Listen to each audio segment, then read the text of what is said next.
Yo, hope you guys are having a great day. It's your boy Farhan, and I'm here with another video. Before I get started, let me know what you guys think about the studio. Got the plant right here, got the crown sign right here, which I am going to be lowering it so you guys can see the entire crown. But anyway, this is the setup I got right now that I got working. I think it looks good. I might play around with the light, the shadow on this side. But anyway, today's video is going to be going over Robert Greene's book, 48 Laws of Power, which I recently just read. I'm not going to be going over all 48 laws. What I'm going to be doing is I hand selected a few of them, which I thought were very important, or in my opinion, which I thought were the most important laws of the book. And I just gave a summary of each of these laws. So I hope you guys enjoy the video, and this is basically what I'm thinking my niche is going to be. My shorts, my TikToks, everything is going to be around this whole niche, which I'm calling like the alpha niche. The motto is basically, just being alpha. That's what the crown is there for. And, that's what the goal is, to get that bad boy lit up again.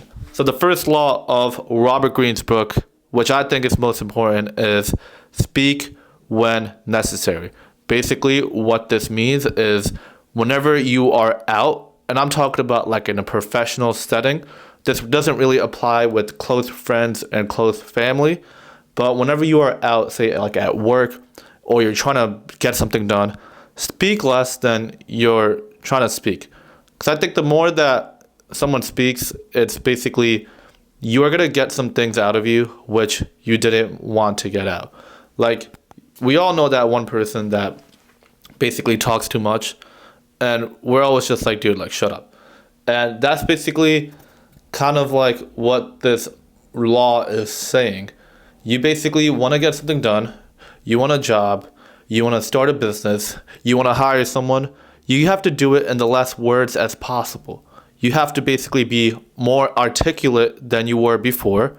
And when you become more articulate, you will basically be getting the same message across with less words spoken. So that is the number one rule of the book. Win through agreement, not through argument. No matter with who it is, and especially in a professional level, in a professional setting, you should be trying to avoid getting into an argument as much as possible. What happens in an argument is that there is no winner, there is no loser. It's just both of you guys are losers. The person who wins an argument, in that moment, they feel like their ego is really high. They feel very confident, but, they haven't really gained anything. The person that lost the argument, obviously they lost the argument. But it's more important to basically, you as a person, see things from both sides of the plane, make the decision which both of you guys are winning, are gaining something at the same time. You gain more of opportunity for future investments, and you become a better person at the same time. You are gaining and maintaining a relationship rather than destroying it with an argument. Now, I'm not saying like everybody. Don't let the other person feel wrong. Don't let the other person feel like their idea is dumb. Agree with what the other person is saying. If you want something done your way, accept their whatever side that they're coming from, and come up with the way to get your ideas portrayed. If you were basically someone that you heard someone opposing you, say for example, some guy's like, no, dogs are better than cats, and you're saying cats are better than dogs, then if you just say that, oh no, dogs are really stupid, that guy get mad and never come into agreement with you. You have to be like, yeah, okay, dogs are okay. Dogs have this benefits. They could do this, they could do that. But, at the same time, cats are also this. They're less expensive, blah, blah, blah. So you have to be someone that agrees with the other person's point, but always be making your own point stronger than the other person in order to win the argument. Next law is be royal in your own fashion. Think highly of yourself, and then other people will think highly of you. This is, I think, a core fundamental of every person, male or female in general. If you are thinking yourself as second best, third best, not the best, then I think you're doing something wrong. I think thinking, even if you're not where you want to be, even if you're not like a millionaire or a billionaire or the CEO of XYZ company, you should always be waking up thinking that you are at that level and that you will get there someday. But I think that's very important. One thing to basically remember about this law is don't let your ego take over. Don't treat people the way that you want to be treated, and act in a way which is a higher level, a high class, and that way people will see you acting like they will treat you like that automatically from the get-go. Very important law. This law is why with this crown in the back, which I know you guys can't see all of it, but what this crown symbolizes. Think of yourself as a king. One important aspect of this rule, one important way that you could achieve it is act differently than the people around you act. In a good way, obviously. So be different. Find things, find behaviors that you could do that you are good at, and you try to stand out in every way which you can, in a positive way, in a confident way, in a way that makes people think that you're more valuable. You are approached by someone who is of higher power than you. Don't be afraid. Don't run away from them. You want to build rapport. I wouldn't say treat yourself as being the same level as them. I would just say that make yourself known to the people who are place you want to get to, and the people that you respect, and they will pay respect to you yourself. So I think that's a very important aspect of the rule. Is you want to have people who are higher than you in terms of wealth, power, give you respect.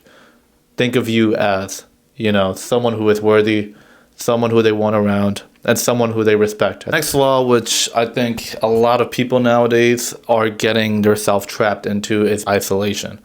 Isolation is very dangerous. Isolation doesn't allow you to know who's coming to get you, who's coming towards you with force. It makes you vulnerable, which in today's society, it is very dangerous. I remember the book going over how, a knight was in an army and he split away from the army because he wanted to do his own thing. He didn't agree with what the army was fighting for. He didn't want to sacrifice his life. He did his own thing, lived by himself, had a few people with him, but lo and behold, people came after him. They got him, and he didn't have the right people to protect him as he would have with the army.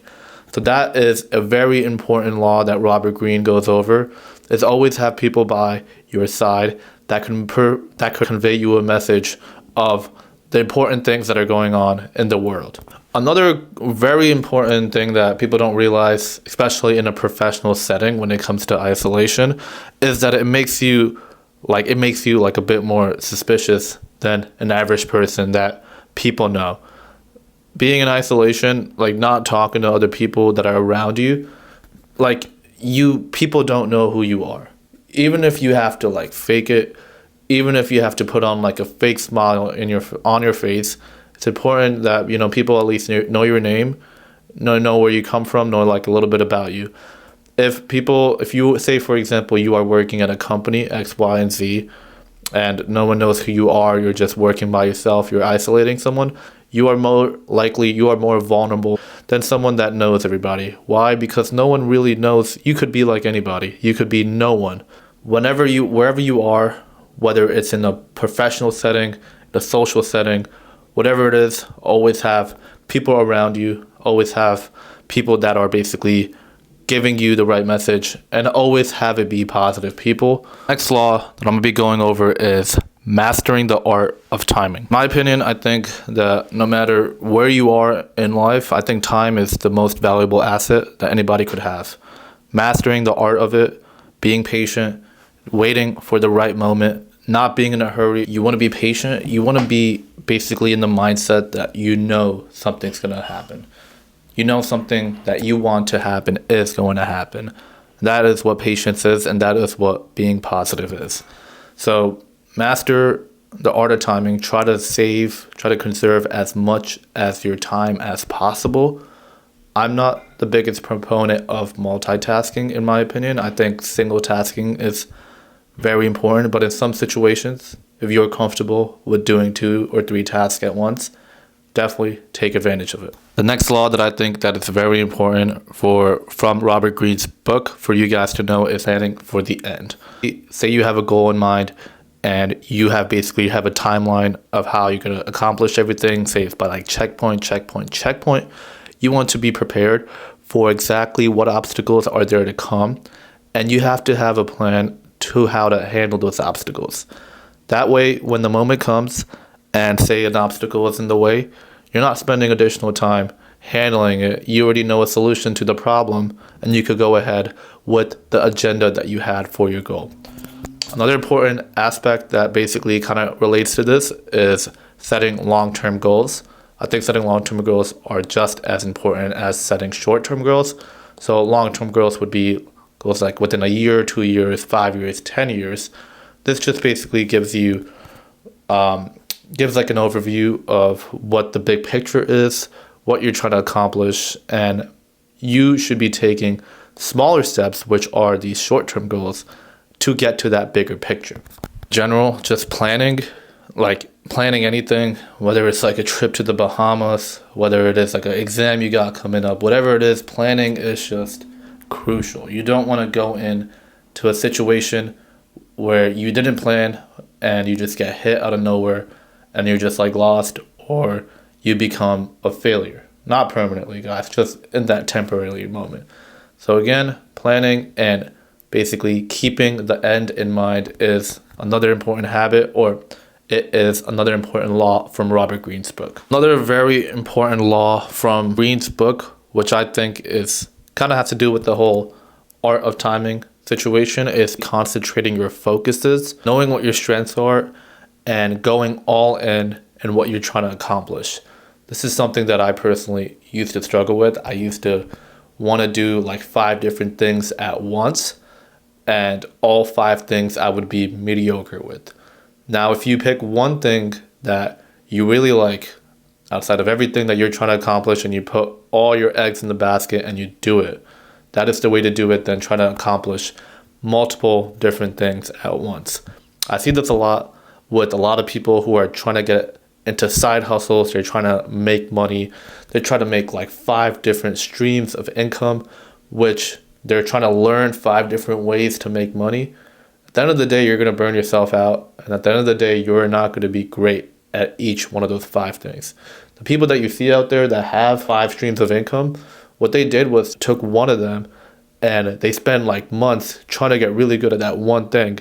And then they moved on to the other one. And then they moved on to the other one. So they took the time to very specifically focus on one of those aspects and then grow on to the next one and then the next one.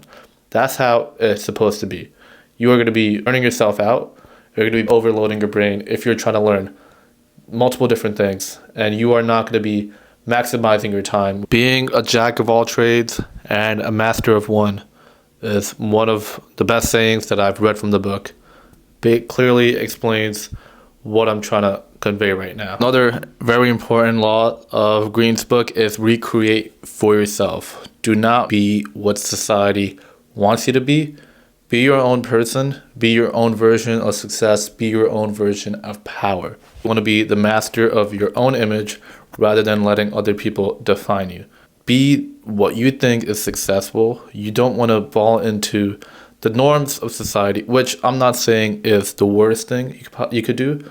It is what, well, you will have to do it to some extent, obviously, to be like a normal human being. An example is very frowned upon in people that work nowadays is to work very hard until you retire and then enjoy retirement. So this is like a societal norm that we hear that you are probably known of as well. And, if you don't want to live that way, then you don't have to. At the end of the day, you do what you think will work out. Do the research. Obviously, do not do anything that is dumb, that is outrageous. But it is okay to not always follow the line that has been put out for you. It is okay to gather the information that you have learned throughout your life. All right, guys, thank you guys so much for tuning in. This is the first video of the niche. Hope you guys enjoyed my opinion of the most important laws. I'm going to be obviously putting the link of the book and these laws in more detail in the description below. Let me know if you guys have any more questions, and if you want to see more content like this, just comment, leave a like, subscribe, do whatever you gotta do. And yeah, stay tuned.